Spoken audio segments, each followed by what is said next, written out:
जो काम तुम्हें नहीं करना उस सामने वालों को आउटराइटली बोलो, आउटराइटली, इमीडिएट। जिस दिन तुम आउटस्पोकन आउटराइटली बोलना शुरू करोगे, तुम्हारी 90% दिक्कतें खत्म। जैसे कोई तुम्हारे कमरे में आके बैठा, तुम्हें लगता है कि यार नहीं बैठना चाहिए, उससे बोल दो कि जाओ यार, दिमाग बहुत खराब है। लेकिन फिर इसके लिए तुम्हें एक काम और करना पड़ेगा, तुमको भी उसके कमरे में उसके बिना अनुमति के नहीं बैठना पड़ेगा। और मुझे हराने के लिए इस देश के प्रधानमंत्री को मेरे विरोधी का पैर छूना पड़ा। देख लेना वीडियो जाके, अगर वो पैर नहीं छूते ना तो मैं नहीं हारता। मुझे हराने के लिए इस देश के प्राइम मिनिस्टर को इतनी मेहनत की मैंने, सुबह शाम दिन रात, क्या झुग्गी, क्या बाजार, क्या घर, क्या लोग, क्या बच्चे, क्या आदमी, हर आदमी से मिलता था मैं। मेरे विरोधी का 3 बार पैर छुआ प्राइम मिनिस्टर ने कि ये आदमी सदन में नहीं जाना चाहिए। वहां पहुंच गया तो बहुत बवाल काटेगा ये।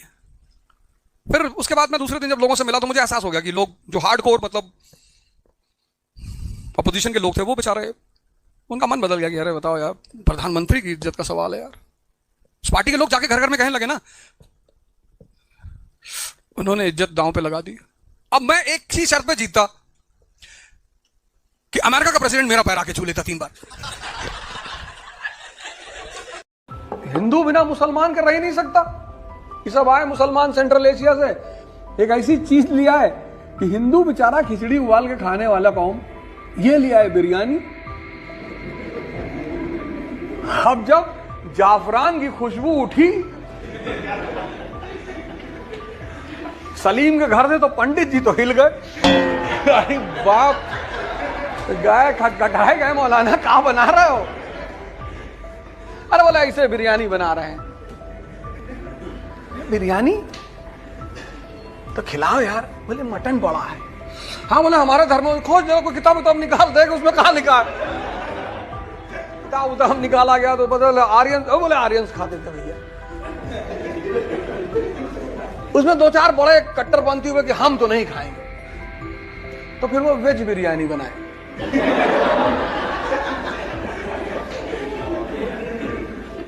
पटना में सेमिनार लेने गए थे, 15,000 रुपए मेज पर रख दिए थे और कहते एक क्वेश्चन पर 1,000 रुपए, जवाब दे दो ले जाओ। कोई नहीं दिया, और यहां तक बोले कि फोन पे देख लो, गूगल पे फोन कर लो किसी को, तब आंसर दे देना। और सारा 15,000 उठाए वापस जेब में रखे और चल दी। तुम राजा हो और अपने आप को मान लो कि हम राजा हैं, पर इसका मतलब ये नहीं कि राह चलते किसी को एक तमाचा मार दिया। राजा जैसा एटीट्यूड डेवलप करना शुरू कर दो बस। सबसे बात नहीं करना है, सबसे डिस्कस नहीं करना है कि भैया योगी जी पावर में नहीं आएंगे। हाँ ना, ठीक। मैं कहता हूं 3 जगह जाओ, या तो जिम जाओ, बॉडी ही बन रही है, मंदिर जाओ, व्यक्तित्व बन रहा है, और लाइब्रेरी जाओ, ज्ञान बढ़ रहा है। इन 3 चीजों को छोड़कर बाकी जगह कभी कभार चले जाओ, कभी पार्क में भी चले जाओ, कभी मूवी भी देख लो, मन कर रहा है 2 घंटा क्रिकेट खेल लो। कुछ लोगों की आदत है एक एक्सट्रीम छोड़ते हैं तो दूसरा एक्सट्रीम पकड़ लेते हैं, अति किसी भी चीज की खराब। और तुम उसी चीज से डरते हो। भाई तुम क्लास में टीचर पढ़ा रहा है, तुमने कोई सवाल किया, टीचर ने डांट के बिठा दिया, बदतमीज कहीं के, बच्चों जैसे सवाल करो, भगा देंगे क्लास। पूरी क्लास हंसने लगी। कितनी आग लगी अंदर कि मास्टर आईएएस बनेंगे, बंद कराएंगे तुमको, कुछ भी हो जाए, तभी तो पढ़ोगे। आग है ही नहीं अंदर। तुमसे कहेगा कि सुबह ब्रह्म मुहूर्त होता है, अभी सो रहे थे, 3 बजे उठे, 3 से 10 रिगरस पढ़ाई करेंगे, मन तुम्हारा एकदम स्ट्रॉन्ग कर देता तुमको, बस पढ़ना है 10 घंटा, सो जाते हो। फिर ये 3 बजे एक बार नॉक करता है तुमको, तो भाई साहब आप बोले थे 3 बजे पढ़ने के लिए, बोले आज तो 3 बजे। अब ऐसा करेंगे, उठेंगे 8 बजे और 8 से शाम 5 बजे तक। वो तुमसे ये नहीं कहता कि नहीं करेंगे, अगर वो ये कहते नहीं करेंगे ना तो वो पकड़ में आ जाए ना, वो आगे बढ़ा देता चीजों को। 8 से 5 ये जब भी किसी बड़े आदमी से मिलना तो ये समझ के उसके सामने किसी दूसरे की बुराई मत करना कि ये दोनों दुश्मन हैं, नहीं तो मारे जाओगे तुरंत। जो नियम आम जीवन में चलता है वो शाहीपन में नहीं चलता। तुम मस्त नहीं रहते हो, तुम संघर्ष नहीं करना चाहते हो, तुम डरे हुए हो, तुम परेशान हो, अनावश्यक। अब सुबह उठो, 5 किलोमीटर दौड़ो, 100 सपाट मार लो, बैठ के पढ़ो। किस बात से डरे हो मेरे भाई? ये तुम मेहनत कर रहे हो तो हारोगे नहीं। हमने मेहनत किया, कहां बेकार गया।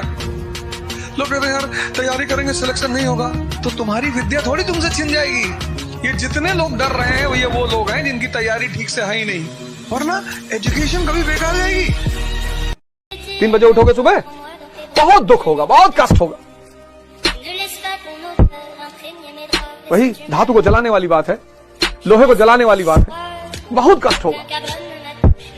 पहले दिन लगेगा अबे बाहर में जाए दुनियादारी, हमें छोड़ो यार, जो किस्मत में लिखा होगा वही होगा। फिर तुम ड्रीम बनाओ प्रधानमंत्री बनने का। आईएएस बहुत छोटी सी चीज है सर, नहीं, बट जो चीज हमें चाहिए होती है उसके लिए ड्रीम करना पड़ता है, उसके लिए हमें एफर्ट्स करने पड़ते हैं। देखो मेरी फलक, मेरी बात सुनो। मेरा पता है, मैं सोचता हूँ कि एक दिन 400 आईएएस ऑफिसर हमारी पार्लियामेंट में बैठे, मैं तो पकड़ के लोगों को लाता हूँ। लोग इल्जाम लगाते हैं कि ये तो जबरदस्ती करता लोगों को। एक साइकोलॉजिस्ट हुआ इमाइल कुवे, आज जाके पढ़ना गूगल पे, इमाइल कुवे। उस आदमी ने एक थेरेपी शुरू की थी, सबकॉन्शियस थेरेपी, और दुनिया के ऐसे ऐसे पेशेंटों को उसने ठीक किया सिर्फ एक इलाज करके। आंख बंद कराता था और कहता था 1 घंटे तक एक ही चीज रिपीट करो कि मैं स्वस्थ हूं, और 21 दिन करवाता था वो। और उसके 80% पेशेंट, कैंसर के पेशेंट, जब कैंसर की कीमोथेरेपी नहीं थी तब वो कैंसर के पेशेंटों को ठीक करता था, क्योंकि जिस बात को तुम रिपीट करते रहते हो वो तुम्हारे सबकॉन्शियस में बैठ जाती है, और जो बात तुम्हारे सबकॉन्शियस में बैठ गई वो तुम्हें वहां तक पहुंचा कर रहेगी।